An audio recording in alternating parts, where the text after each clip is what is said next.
आता उद्या काय आहे, तुळशी वाव, म्हणजे उद्या भागवत एकादशी आहे आणि तुळशी आहे, तुळशी वाव आहे.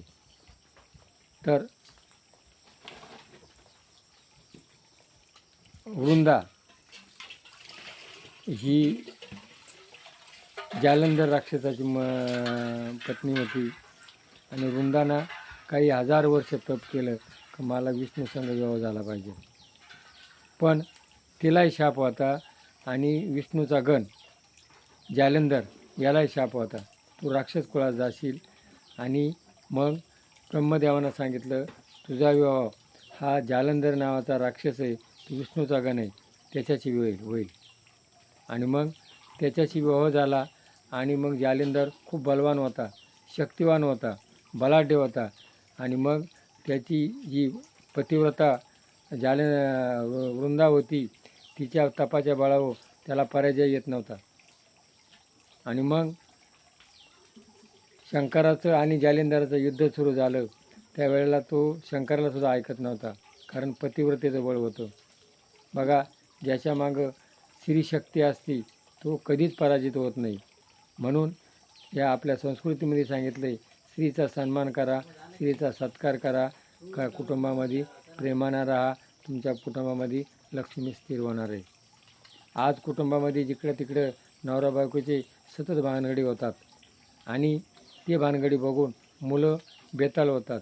म्हणून आपल्या कुटुंबामध्ये आपल्या मुलांना सांगणे, आपल्या दाम्पत्याने कधी भांडण करू नये.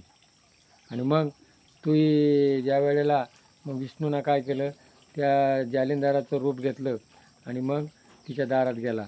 पण मी युद्ध जिंकून आलेलो आहे, मला आलिंगन दे, आणि त्याला भोग दिला. तिचं पतिव्रता पण नष्ट झालं आणि शंकरानं तिचं शिर उडवलं, त्याचं जालिंधराचं, आणि ते तिच्या अंगणात येऊन पडलं. ती जेव्हा ते बघितलं तेव्हा तिनं सांगितलं हा कोण, हा कोण. मग त्याने विष्णूला शाप दिला. विष्णूला शाप दिल्यानंतर तू दगड होऊन पडशील, शालिग्राम होशील. आजही ते नर्मदा नदीमध्ये शालिग्राम दगड आहेत आणि त्याच शालिग्राम दगडाचा काय अयोध्येला रामाची मूर्ती बनवली. आणि मग तिला जो ब्रह्मदेवानं वर दिला होता त्या शालिग्रामासंग आणि आज उद्या भगवंताचं लग्न लावलं असतं.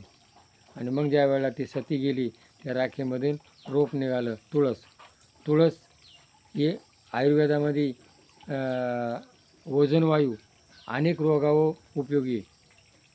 तुळशीचे उपयोग अनेक आहे, तेच ओझोनवायू आहे.